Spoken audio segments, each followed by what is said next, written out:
And hello everyone. Welcome to this very special last month of Darkness edition of World of Darkness News.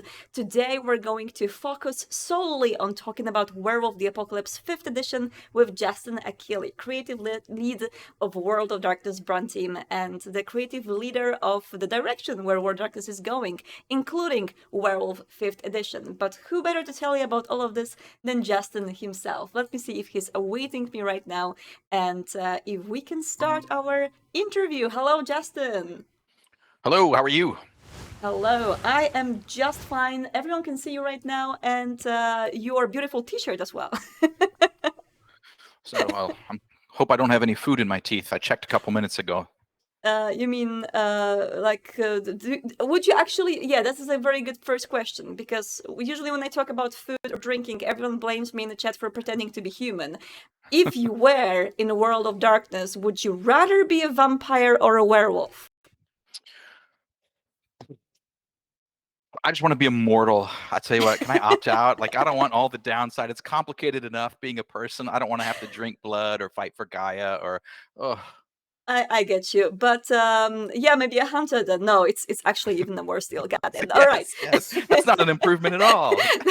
It's not at all. All right, so we're going to start from the beginning, and now this is going to, of course, as we go into the questions, we're going to start from the general side, go deeper into the 5th edition, and already those of the people watching will be able to probably get some new stuff about the direction 5th edition is going into. But for everyone who hasn't been able to jump into Werewolf just yet, what, in very general terms, is Werewolf the Apocalypse?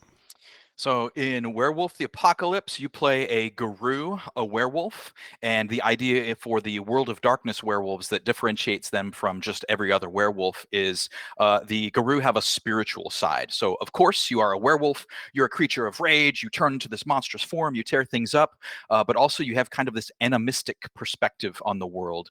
Everything has a spirit, or important things have a spirit, and you are able to not only see and interact with these spirits, you can actually go to the other side of the separation between the physical world and the spirit world, and deal with the spirit world proper. So really, that's kind of Werewolf in a nutshell. You are a spirit warrior who is happens to be a shape-changing, rage-filled werewolf, and it gets a little more sophisticated there. You know, obviously, there's more details to it. The believed genesis of the species is that you are fighting for Gaia, this kind of mother spirit, and the mother spirit is in a very, very desperate state. She may, in fact, be dead. She may be dying, but the world is in this state of apocalypse surrounding her trouble. And the apocalypse kind of comes as a result of human greed. We have basically abused Gaia for our own profit, and the werewolves, as Gaia's original chosen warriors, need to fight back against that. There's this kind of greater sense among werewolves that the war itself is lost, but there are many, many battles that can still be fought, and that's what Werewolf is about: is fighting those individual battles, and making it important. Great, and well, you've already dropped one thing, which is the apocalypse has happened. We are living in the age of apocalypse right now, while the previous editions were more about, preventing the apocalypse from coming. So now, 5th edition partially goes back to the roots when it comes to what these splats were all about in the very beginning, but also they bring it more to the modern age, the modern audience. Is Werewolf the Apocalypse 5th edition going in a similar way, and how does it show in the splat? Sure. One of the most important things to understand early on, especially for legacy audiences, is that Werewolf 5th edition makes a very clean break with the legacy editions. There's nothing wrong with the legacy editions. It's just not how we've chosen to represent Werewolf right now. Yep. And part of, as you say, the intention with those with the 5th edition games is to refocus on a very, very immediate, very, very street level, very, very personal presentation. And to that end, that's part of why the apocalypse is happening now. Previously, when you were fighting to avert the apocalypse, there's this very, very grand, almost legendary, heroic, epic sense of, we are going to fight for the sake of the world. But that's very, very difficult to kind of keep a personal focus on that. You can have individual stories happening there, but the sense is that you're partaking in this, grand, epic fantasy to save the world. Whereas if you look at the world outside, you can see that we're pretty much in dire straits, which in werewolf terminology kind of means the apocalypse is happening right now. And so there's a sense that these young werewolves, these werewolves who are just discovering what they are right now, are dealing with, being a werewolf, but also the fact that, the war, the world is doomed, so each individual thing they do becomes that much more important. It's the little victories that suddenly become so critical. If we already established that, we don't know how much time we have left, but we know it ain't good. Yeah, so basically, with the whole Apocalypse is Now thing and the whole jumping in the fifth edition, can we treat the fifth edition more like a reset, a reboot, a reimagining of Werewolf the Apocalypse? Yes, yes. We are going to absolutely cherry pick certain things that are very thematic to Werewolf. In fact, we wanted to very much go to the first edition and say what was true about Werewolf then. And so in that context, that's where you have this idea of apocalypse. That's where you have this idea of werewolves are warriors for Gaia. They're chosen to protect Gaia or to avenge Gaia, potentially, depending on your take on it. The Umbra, the sense that the werewolves go into the spirit world and deal with spirits, very much core to Werewolf. And that idea that the werewolves are opposed to this. In the Umbra, there is a cosmology, or there's this grand cosmic cycle that's happening. You've got these three enormous, they're not necessarily spirits themselves. In fact, the Guru don't quite know what they are. They're almost demiurges or forces of nature or powers. But there is the wild, which is this sense of creation, just raw creation, of change, of chaos. And then out of chaos comes the Weaver, which is order, which is structure, which is law, but can be stasis. And then once structure starts to collapse, you have the worm, which is it's collapsed, it's decay, it's arguably corruption. And then once everything has died or decayed, you go back into that kind of creation, where from the ashes of the old emerge the new. So there's this cosmological cycle happening, at least how the Guru perceive things. But because this is the apocalypse, that cosmological cycle is way out of balance, and the worm is ascendant. So in a very kind of short-term perspective, people exploit the earth to grab, to extract what value they can from it, and that kind of feeds itself. If you think of the idea that the rich get richer, or well-connected people become even more connected, this idea that once you start taking, you can't stop taking, and so that has kind of elevated the worm to this kind of state in the cosmological cycle, that it's now completely out of balance. And then also trying to keep the worm in check is the Weaver, but the Weaver isn't necessarily the Guru's friend, right? The Weaver represents kind of fencing things in, of imposing order on things. And so if you think of the Weaver as almost the word itself suggests a spider, it's this enormous kind of spiritual idea of a spider trying to hem everything into its webs. And that leaves, of course, the wild, which is also no friend to the werewolves.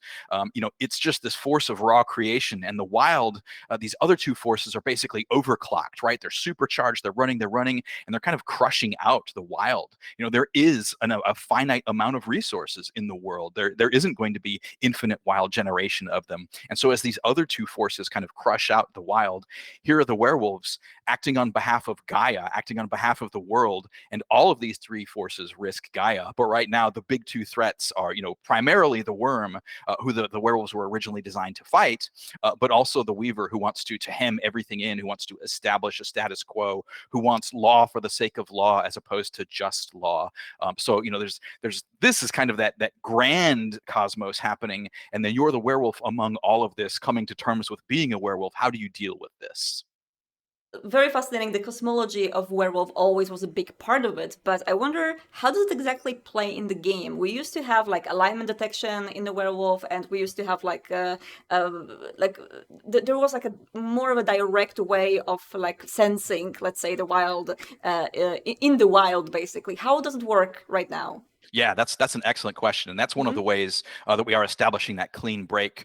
One of the important things in Werewolf 5 is you, as a werewolf, have to figure this stuff out. There is no more gift that is sense worm. There isn't anything that you say, I invoke this power, and this thing lights up as obviously a worm enemy, and therefore I'm justified in fighting it. Now, there's no way that you can kind of just prove that incontrovertibly. You have to figure things out from cues. You have to figure out, oh, this is, here's this disease spirit. Is this disease spirit part of the wild? Is this, some kind of raw, unchecked creation? Or is this the worm kind of building misery, thriving in disease, thriving in pandemic, making things worse for everyone, and therefore building its own power? You can't just use a power that says, what is that? Instead, you have to look at everything and figure it out. And that's a lot of the gameplay there, is kind of determining the sort of situation that you're in and figuring out how best to react to it. I see. So basically, with the vampire and with hunter and how people were already experiencing these systems in the fifth edition, a lot of people noticed how we brought the splats to more of a street level, especially compared to the previous edition, more alike to the very first edition of the settings. We are we are very often young vampires, we're young hunters, we're just learning about everything around us. Does it play in a similar way in Werewolf? And how do we, if so, how do we learn about all this cosmology in the game? Right. That's a great question. What the game assumes is that even though the apocalypse has happened or is happening, there are still elder Guru out there. And in a lot of cases, these young Guru really resent these elders, because if y'all did your fucking job, we wouldn't be in this situation, right? Yeah. And there's a lot of tension between the various age groups of Guru there. But also, one of the important things about being Guru is finding a mentor, someone who can, as you say, instruct you in the ways of being a Guru.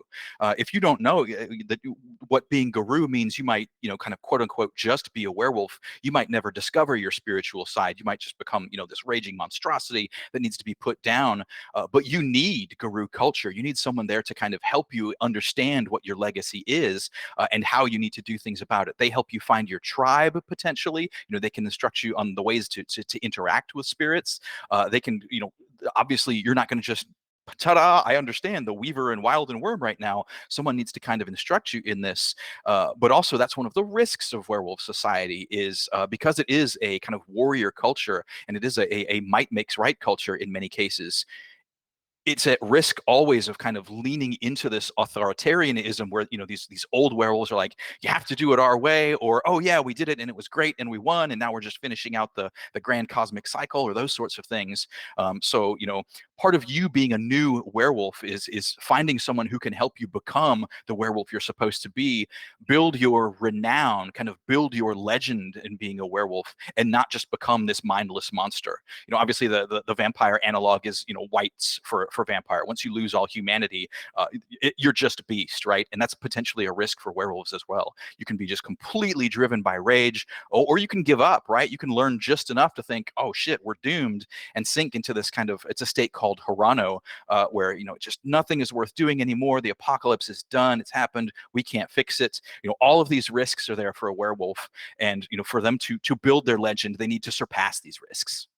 So yet again, even though you are fighting for Gaia and you're fighting for the betterment of the world, similarly to how when you are playing a hunter, you are fighting with monsters, you are still a monster. You don't necessarily play a hero in a Werewolf the Apocalypse. That's correct. That's a very important part. In fact, the rule book, I was just working on some of the rule book before we went into this call. And it, very specifically states, you're not the good guys. You're the protagonist. You're the one that things happen to. You're the one who, is hopefully choosing the fights here. But that doesn't mean you're a good guy. You may think you're a good guy. This cause for Gaia may be absolutely righteous in your mind, but you're still a werewolf. People are going to get hurt in your proximity. Touchstones are a system that we're carrying over from vampire and from hunter. There are these people who are important to you, and when you are a rage fueled monster, sometimes the people who are in your proximity get hurt, and so you need to deal with that, right? I mean, all of the World of Darkness games are about, to some extent, risk, or being the monster, or there but for the grace of God go I. You very much need to temper that. Yes. This is a good thing that you mentioned in here, because a lot of people who got into World of Darkness with the 5th edition are very much wondering about which things will they be able to see in the War of the Apocalypse that they are very much accustomed to with this edition. And now that this month we've introduced the storyteller systems, mechanics, and the permutations, which are the same for all of the splats for World of Darkness 5th edition. So this is the shared mechanics. Are there more concepts which they will be familiar with? Let's say touchstones. You've mentioned them already, maybe lore sheets, maybe chronicle tenets, anything that they recognize from the previous character sheets. Yeah, that's another great question. Weirdly, Werewolf is probably the one game where there are a lot of separate systems always touching everything. But the one thing that was important to carry us over for us was touchstones. And touchstones are great for, obviously, rage is a risk for being a werewolf. And when you spend time in proximity of your touchstone, it helps bring down that rage. You kind of get a sense for, oh, this is who I'm fighting for, right? This is what makes it all worthwhile. They're good for spending time with them, and similarly restoring willpower with your touchstones there. So that's obviously one big mechanic that absolutely suits thematically. We also know that the audiences really, really like lore sheets. And so there are lore sheets in the 5th edition of Werewolf. We're still working on exactly what those are. But you can kind of look to the previous game, Vampire, as a model on those. Hunters didn't have lore sheets because figuring out things is part of that game. But werewolves have this long culture. And so one of the things that you may be a part of in the lore sheet is one of these camps or other groups that belong to the various tribes, subsets of the tribes, or you may actually know something about the particular werewolf antagonists. You may have been once a Get of Fenris, and once the Get of Fenris kind of went off the rails, you said, oh, not me, I need to join a different tribe here. So you may still know stuff about the Get of Fenris and their behavior that helps you fight them, but also kind of helps you maybe negotiate with them or get in with them. You may know things about the Black Spiral Dancers. Here is a tribe of werewolves who have completely given themselves over to the worm. So, as you can see here, we're also establishing a lot of werewolf versus werewolf conflict that, sometimes sort of falls by the wayside in certain legacy editions of Werewolf. But we really wanted to turn that up as well, where, just because they're a werewolf doesn't mean they're on your side. But yeah, there's the lore sheets are there, like you say, the touchstones are there. There are definitely some familiar systems. We're still working on the rage dice system as well, but you can expect the volatility of werewolves to be represented by the dice in a kind of analogous way to that of Vampire. You've got your hunger dice in Vampire. Yeah, and this actually leads me to the next question, because a lot of people are super interested in this. We did made plenty of playtests for Werewolf throughout the whole year, actually, and we were testing different versions of the rage dice and different versions of the mechanics. You were present, or you had the notes from all of these sessions, and I was wondering, what do you think are the best learnings we had so far from playing Werewolf and jumping into Werewolf the 5th edition in play? Yeah, one of the things that we wanted to be able to convey with werewolves is that they are volatile. They are creatures of rage. And so when systems become too complex, you start losing yourself in, counting dice, or my rage value is this now, or, oh, I forgot to add this because that means I can last a little bit longer in this case. So we really want rage to feel more like, right? Like you're losing control, like, something these you were just possessed by the spirit of fury here. And that was my big takeaway. And that's why we're still working on the rage systems is, we want that to feel in play like it feels in the game world. We don't want you to, have to, be constantly juggling and adjusting numbers and values there. One of the other things that we also saw in playtests is that werewolves are probably the most combat oriented of the World of Darkness creatures. And so we want there to be enough feeling of being powerful, being strong, having a lot of options and ways to do that. And so it is while we're still keeping the comparatively simple hunter style base combat, you can of course choose to augment that with the free expanded rule set or additional rules, but also there's a lot of things that contribute to combat. So like your gifts can make you better at combat. Rights you and your pack perform can make you better at combat. And so being a werewolf is about taking these things that are unique to you and going into combat and coming out as a dominant force. In fact, combat is almost there's a little bit in the storytelling chapter about this. You may not even want combat. You may want like a beatdown. You may want an assault. You may just want to overwhelm the enemy. And so to be able to give a sense of that to the player, that you are this terrifying physical force without it feeling like a super min-maxy tactical exercise. Yeah, definitely. And for everyone who haven't seen what we've posted during the month of darkness, I definitely recommend to jump into worldofdarkness.com website for Dev Diaries from Justin, as we were talking more in depth about tribes, auspices, and forms, and how they work exactly in the game. But just as a general reminder, what do you think are the most fundamental changes from the previous editions when it comes to these three aspects of Werewolf, which are super important to people who want to really dwell deeper into character creation and make the character like super like they want, basically? Yeah, the big axes that determine your character are tribe, which is kind of the what you do in being a werewolf. You know, if you decide that you want to gather secrets, or you may want to be a bone gnawer, or if you want to test taboos, you may want to be a ghost council werewolf, or if you want to fight injustice specifically, that skews you toward black furies. And then so those are tribes, and then the auspices are kind of your moon sign. When you first become a werewolf, that kind of pegs you to an auspice, Gaia or Oh no, Justin, we lost you here for a second. moon sign. So if you do it, Justin, stealthily. can I ask you for a rewind here because I lost you there for a second. I think you're losing a connection a little bit. So let's go into this again. Did we drop?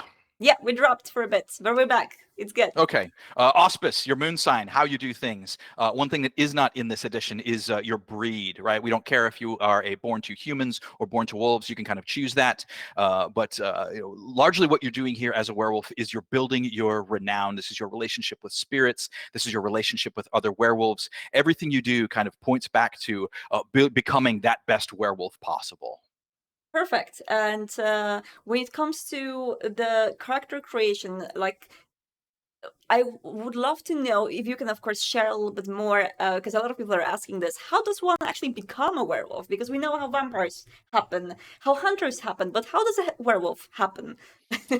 Nobody knows. Nobody Nobody knows. knows. Werewolves just emerge, and that's obviously a huge change for Werewolf Fifth Edition. But it's also a big part of the game because no one knows how werewolves kind of emerge or become or occur. One of the things that you have to do in your pack is always be looking for these kin. Basically, kin is the word for a werewolf who doesn't yet know you're a werewolf.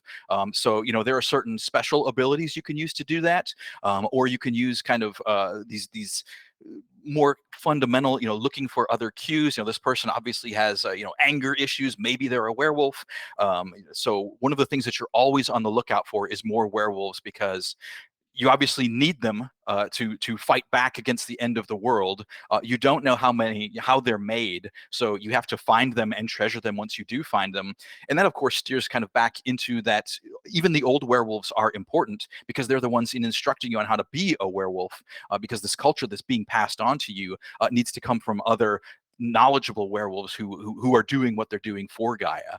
So there's also a risk because these fallen werewolf tribes, the Black Spiral Dancers, are looking for kin as well. The Get of Fenris are looking for kin as well.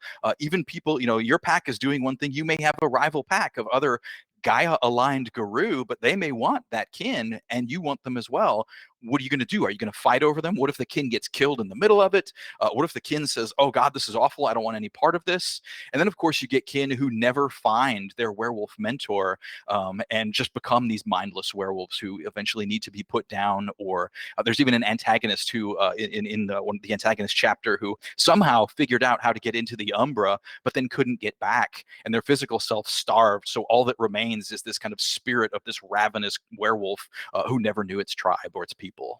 Amazing. And so you are not born into being a werewolf anymore. You are not bitten into being a werewolf. And instead, it just happens in You're some definitely way. not bitten. You're definitely not bitten. uh, You definitely do but not. a lot of times there is kind of a traumatic event that provokes Mm. this, or this point of crisis that brings it out in you. And so maybe while you're looking for kin, you want to nudge them into trouble and see what happens. And all right, that's a kind of ethically fraught way to approach it, but it's probably going to tell you if they're a werewolf or not. Maybe you're born, no one knows. There's actually an entire subsection of the being a werewolf chapter, and all these different individuals, these different tribes have different perspectives, right? The Red Talon says Gaia chooses, that's it, don't argue. Others say you find your spiritual calling, you realize what you are, but no one really knows what being a werewolf is. And I think in general that helps us kind of steer Werewolf back to some of the fundamental horror of the World of Darkness. In some of the previous editions, there was almost an undue amount of attention turned to breed, and breed is, not really playable. You're not gonna, hey, while you're 9 months pregnant and waiting for this to happen, stories can emerge from that, sure, but the breeding itself isn't necessarily part of the gameplay. I see. And this is interesting because when it comes to the tribe, it is not like with vampires where they embrace determines our clan, right? This time when we are going through the first change, it doesn't necessarily determines our tribe forever, right?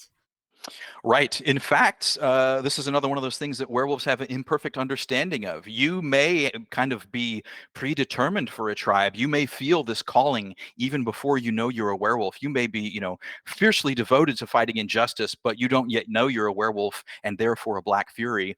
Or once you become a werewolf at your first change, you may have your kind of spiritual moment of clarity there that says, oh, yes, now I get it. And here's what I want to do. There's any number of ways for players to be able to play it and kind of steer themselves into their own unique werewolf story that still uses the core pieces of Werewolf 5th Edition. Finding your tribe, you are pledging to your tribe. It's not something that's innate. You are kind of listening to the call and going to that. That's great. And I want to draw back, as you mentioned again, we are constantly like driving in and out of the cosmology of Werewolf. And I think here it's a cool time to ask about the Umbra, because Umbra used to be a huge part, and I mean even physically a huge part of the previous War of the Apocalypse editions, where it took a lot of pages of the books in order to explain what exactly Umbra was and how to react with it. So how does it exactly work in the 5th edition? Well, when you say exactly, Exactly. I can't give you that because even the Okay. werewolves don't quite know, right? Now, what they think they know is if we assume that the physical world is kind of here in the center and the Umbra is a shadow, Umbra itself means shadow, or it's also a spiritual reflection of the world. And so for something to exist in the Umbra, something or someone has to care enough about it to give it a spirit or to make a spirit for it viable. So it kind of makes the Umbra much not necessarily smaller because there is no physical size to a reflection or to a shadow, but it's much more focused on what is creating these emotional resonances. So you get things like if there is a horrible oil spill in the world and there's all these tormented animals trapped in it, that's definitely going to have a spot in the Umbra.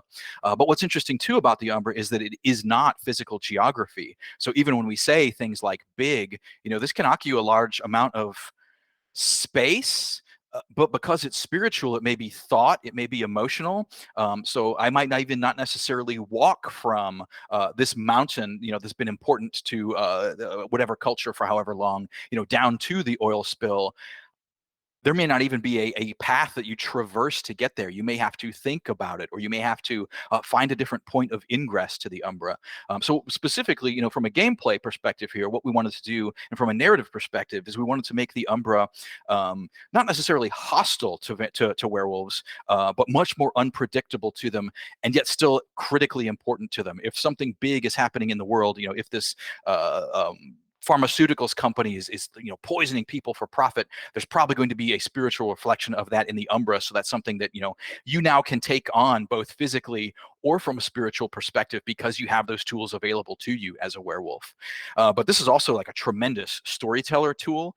You get to kind of use this as a storyteller to create this entire world of metaphor that is all kind of specifically focused back on the story you want to tell. And as we were talking about the spiritualism, there's one thing that we've omitted when we were talking about character creation and who we tap into, and that's the patron spirit. How will that work when it comes to a player character, and what is going to be our connection to the patron spirit? Right. Your patron spirit, people who pledge to an individual patron spirit, then kind of inherit the other people who have pledged to that spirit, and that's tribe. So when you are choosing your tribe, when you are choosing this kind of werewolf culture to belong to, or this group to belong to, this social structure, the patron spirit is the one who is granting all of these benefits to the werewolves who belong to that tribe. And so patron spirit does things for you like giving you access to certain gifts. They don't give you access to the gifts themselves, but spirits who are aligned with them then will offer to let you do these things like, oh, you're one of Stag's brood. Yes, I will let you do this particular power. Also, one of the things that the patron spirit bestows is a sense of favor and ban. And these are ways to kind of reflect. These are the things that when you're choosing a tribe, you're saying, these things are important to me. And these are kind of reflected in that favor and ban. And so, favor gives you something that you're additionally good at, while ban is a sort of behavior that spirit, doesn't like or looks askance on. Share your patron spirit with the rest of your pack. It becomes almost a patron to the entire pack there. But also, one of the things that we're still kicking around, still working on, is you don't necessarily have to choose one of the patron spirits to be the patron of your pack. You can get some other spirit, right? Like if you may be particularly attached to Turtle, for example, as a spirit, or the spirit of that particular mountain, and you could kind of enjoin these spirits to grant benefits to your entire pack, instead of kind of focused on one particular tribe for it. And speaking of benefits, I know that this may be a little bit early to ask any question in detail about this, but I've been witnessing Kareem working very hard on the gifts and the rights, and I was wondering, can you tell us more about what these are and how they're going to work in the 5th edition? You were saying that, and I just got a notification from Google Drive. He's still in there, and he's still working on that, like, as He's we're working talking. very hard on this, yes. So the gifts are kind of very finite, sort of short-term special abilities that werewolves can use. If you're familiar with vampire, you can think of them as analogous to discipline powers, or if you're familiar with hunter, you can think of them as kind of individual expressions of edges. But basically, it's a sort of thing you can do, like turn your claws to silver, or make yourself difficult to see. And that's actually at the center of it. This isn't you doing it. You are calling upon a spirit to do this for you. Your relationship with the spirit world is so strong that you can ask for these favors from them. You can ask for these gifts and benefits from them, and they enact them on your behalf. And that is different from a rite, because rites, the guru are a very societal people. They very much like having rituals. They very much like having a society that they can depend on, which is all the more tragic because they've torn their guru nation apart. But one of the things that allows them to come together are ideas like moots, which is a gathering of werewolves, or these rites. And rites are kind of larger. Once all of us get together and perform this ritual, we all get the benefit of it. So, for example, we can all get together and perform this rite that allows us to step into the Umbra, or we can all get together and perform this rite that allows us to acknowledge this kin as an actual guru, and hopefully, find their awakening and become one of us. So these are kind of larger scale effects. So for vampire players, you could translate it, and maybe not directly, but just to easy with the understanding, like ceremonies, basically. Ceremonies, yeah, or rituals. Even one of the things about rites in particular is that they get easier to do the more people that are helping them in most cases. But that also carries with it risk, because werewolves are volatile, and so if there are 30 of us together performing this great rite, and this werewolf freaks out over here, all of a sudden we're in trouble, right? So we get back to that volatility and that kind of needing to manage the relationship with the spirit world. So we did mention, now going back to more ground level work on Werewolf the Apocalypse, we mentioned Karen working on the rights and gifts. We mentioned you, of course, going through all of this deep lore and setting up the foundations and what is the most important. How does a book like Werewolf the Apocalypse edition happen? How does it even work from the get-go? How does a book turn from an idea into a book? Yes, the people write them. No, but for real, the core book definitely is something that a lot of people are waiting for, and the processes that go through that, as long as it may just be in mind of people writing, it might be different when it comes to us. So, for example, what is exactly like the Splat Bible, for example, and how does it come from that into the book, source book and into people's heads? Right, right. This is actually kind of unique to us on the World of Darkness team because the World of Darkness is an established brand, and like you say, we're doing a new edition of a book. So where it starts first and foremost is we have these various monster identities in the World of Darkness. So it starts there, and from there we talk as a brand team about what do we want to do with this for a fifth edition? What do we want to do with this? And again, as brand team, we're not just thinking of TTRPGs. We're thinking of comic books and novels and video games and linear media. And so, what do we want werewolves to be?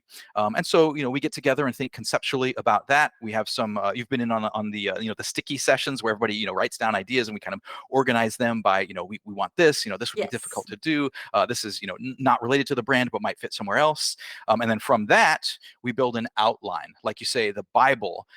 And being long associated with TTRPGs, we have the benefit of we use the tabletop RPG as the world Bible. So when someone makes a video game, we give them the TTRPG, or when someone makes a show or a movie, we give them the TTRPG, and that becomes their reference. Of course, we talk back and forth too, but we build that outline, and then the outline goes to writers. Writers write various sections, and we also write it internally among Kareem and I. You've written some stuff for World of Darkness as well. Jason has written bits and pieces here and there. So then we collect all of that writing that is written to the outline itself. And then I develop those. I kind of go over those and make them consistent with, the kind of big picture vision. And I work very closely with Kareem on this. Kareem is very focused on systems. And so, we'll, between the two of us, say, we're trying to achieve werewolves are volatile as a big picture thing. And then, we work together on, and we can represent that with rage dice this way, sort of thing. And so once we have all of that text and all of that text is developed, then we turn that over to Thomas in the form of art notes. And he gets some fantastic illustrations. I don't know how many of the community has been paying attention to the blogs, but you can see some of the early illustrations there. Oh my gosh, they're good. Chef's kiss. And then once all of that is in, Thomas lays it out in a book format, which then goes to editing, which then goes to a diversity reader, which then goes to printer, and then the printer gets it, or the printer gets it and sends it to Renegade, who is our distribution and fulfillment and printing partner, and they make sure it gets into people's hands.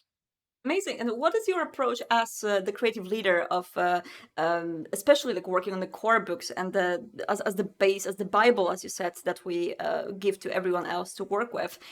How is your approach of getting the writers on the book, and how the writers are picked, and how does the diversity consultancy and the sensitivity reading exactly work? This kind of varies book by book, and Werewolf is a great example because we're using a lot of diversity consultation. We actually started very early on, even before we had an outline.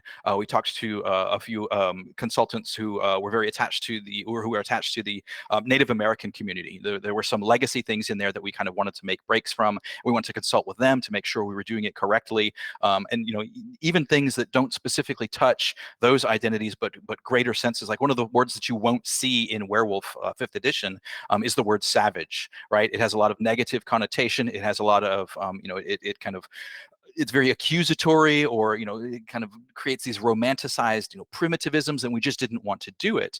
And so based on that conversation, we worked with that consultant, one of whom is a college professor and educator, another of whom is a one-time tribal council member and elder of that particular tribe.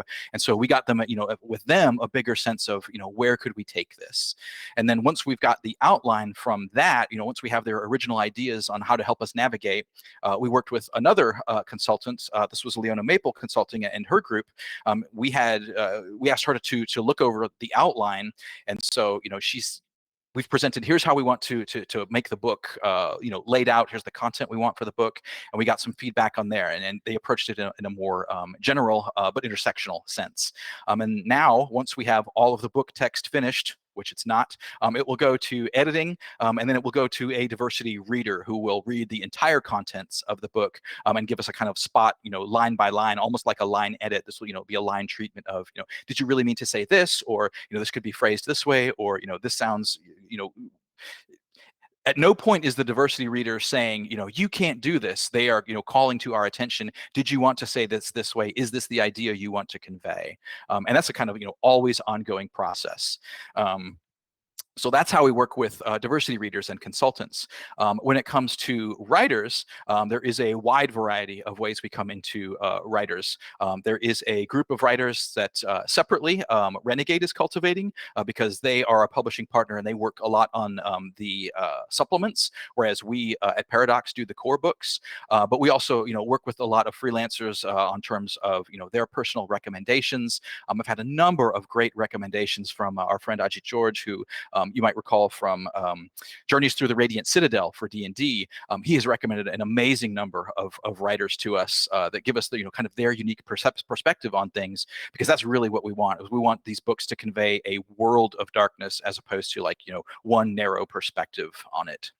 So Hunter is going to was a pretty good example of this because with the variety of cultural backgrounds of the writers, we had a lot of the world covered, places in the world that I wouldn't hear from the many of the previous books that they've read. And I'm very much wondering, because we did have a question that I've noticed on Discord already that I wanted to convey to you. Someone was asking whether Werewolf the Apocalypse is going to be kept to the northern hemisphere or only to the places where wolves are, or what big is going to be the span of Werewolf the Apocalypse worldwide? Yeah, that's a great question. And it's something we've gone back and forth on. The focus for World of Darkness is the werewolves. So it is, very much focused on wolves, but we're assuming that the majority of werewolves are, homid or human or, kind of people in that sense. And so there's this, since they are a legendary society, anywhere there are people, there are werewolves. That said, one of the things that I want to open up as we get later into development, later into the game line, is being able to make sure that individual local cultural representations or indigenous animal populations have an analog there. So in the core book, you will see there's another set of as an antagonist, you're going to see there is a raven shifter, because ravens or corvids are very worldwide, and a spider shifter in the antagonists as well, because spiders are everywhere. God bless them. And so those were also able for us to say, like people, these are here too. But in the future, are there shape-shifting big cats? Are there these the goral, the werebears? What other things are here? And we're going to take those going forward because we know people want to A, play them, and B, be able to represent their particular culture and environments. So, as you already mentioned antagonists, I need to clink into that for just a bit. Can you give me a little bit of a sneak peek into what kind of antagonists in general can we expect from Werewolf the Apocalypse? You bet. You bet. It's a big chapter. You know what? I have it open here. Let me find it just a second, just to give you a sense of it. Right Everyone look in now, the mirror behind Justin. Where is it? the word count on that chapter is right now about 26.5 thousand words. So it's right now about as big as the entire antagonist chapter or the quarry chapter for Hunter, but these are much more concise descriptions because they end up all over the place. In Hunter it was here's this one very specific vampire and here's details about their neighborhoods, etc., etc. But these are kind of smaller, and you can kind of drop them everywhere.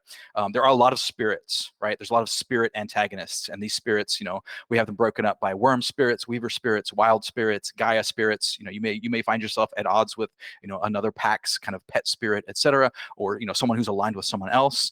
But spirits can also possess in the physical world. They don't necessarily manifest in the physical world, but they can, a human host or even an animal host can be invaded or possessed by a spirit. And when this happens in the long term, these are called fomori. But when this happens in the short term, it's just a possession. So there's these very spirit possessed antagonists, or these fomori, who are kind of long-term incubating hosts for these intrusive spirits.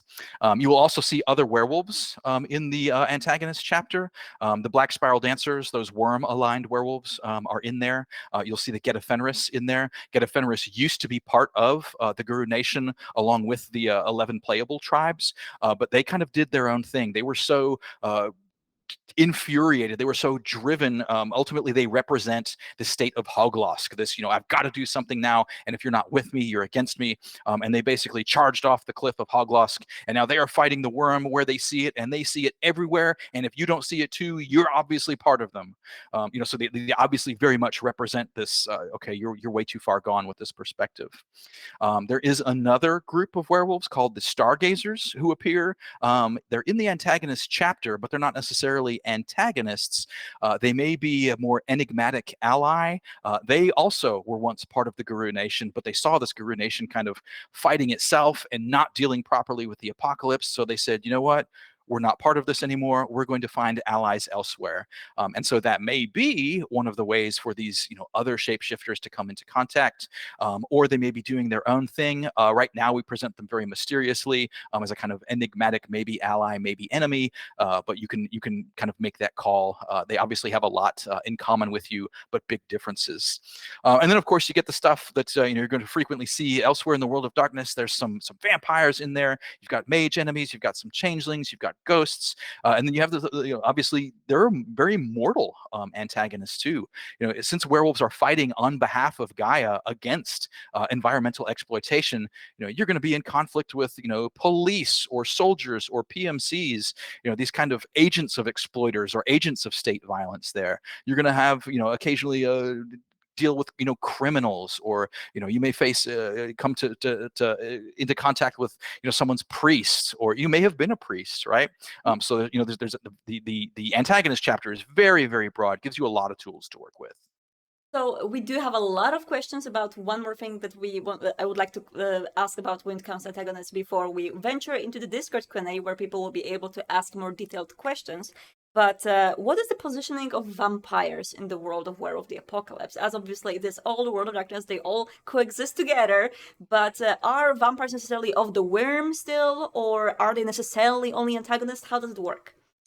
Yeah, one of the things, remember, there's no way to definitively say this thing is of the worm right now. And so certainly you can have a werewolf a vampire who is aligned with this, one particular company, and this company is just an atrociously bad actor. And so they're probably advancing a, kind of worm agenda at that point. But, the werewolves themselves, I think, are more sanguine and able to say, on a case-by-case basis, this isn't just a general, the genus of vampires isn't all inherently worm. Sometimes you may end up working with them. Sometimes you may end up working with the Get against a common enemy. Yuck, right? But vampires aren't inherently of the worm. They aren't inherently antagonistic. We want very much for the 5th edition for this to be kind of case by case, and your decisions not being made for you by this category always hates this category. Instead, we want you to look at the specifics of your story and say, oh, this vampire is this predator, he's awful and feeds on people's blood, but also he hates these other werewolves who we're in a territory conflict with, so maybe we can play them off each other or get them in to fight each other and then go clean up what remains. That's really if we think of the world of darkness here at the center, at the core, and each of the world of darkness games is basically a lens looking into that core from its perspective. From the vampire context, vampires, there's no umbra, there's no spirits, none of this is true. And from the werewolf context, yes, there are spirits, yes, there is an umbra. Vampires are just animated dead meat walking around. They have no spirit. So you can kind of look at the physical characteristics, but ultimately you want to see what they're doing that defines your relationship with them. This is great. And people have a lot of more detailed questions. If people are watching us on YouTube right now, you will be able to go and check out the past event Discord Q&A with Justin, which we're going to start right about now. If you're ready, Justin, we're going to jump into Discord, and I will let you spend as much time you want answering the questions. We probably won't be able to answer all because there's so many. But yeah, for everyone who is willing to join us, discord.gg/World of Darkness, there's a special event channel, Justin W5Q&A. So Justin, thank you so much for joining me. As usual, it was a pleasure. I have no idea when this hour just happened. It was so quick. As always, thanks for having me. I love doing these calls. I love talking about this stuff. I love hearing the questions and seeing what people are looking forward to. I'm going to hop over into Discord and keep running. Thank you. See you. Bye-bye. See ya. And that will be all for World of Darkness news today. For those of you, again, watching us on YouTube, go check out on discord.gg/World of Darkness all the answers that Justin is giving in text right now. And if you're watching us on Twitch, just go on Discord because we're starting without any break right now. See you later. Bye-bye.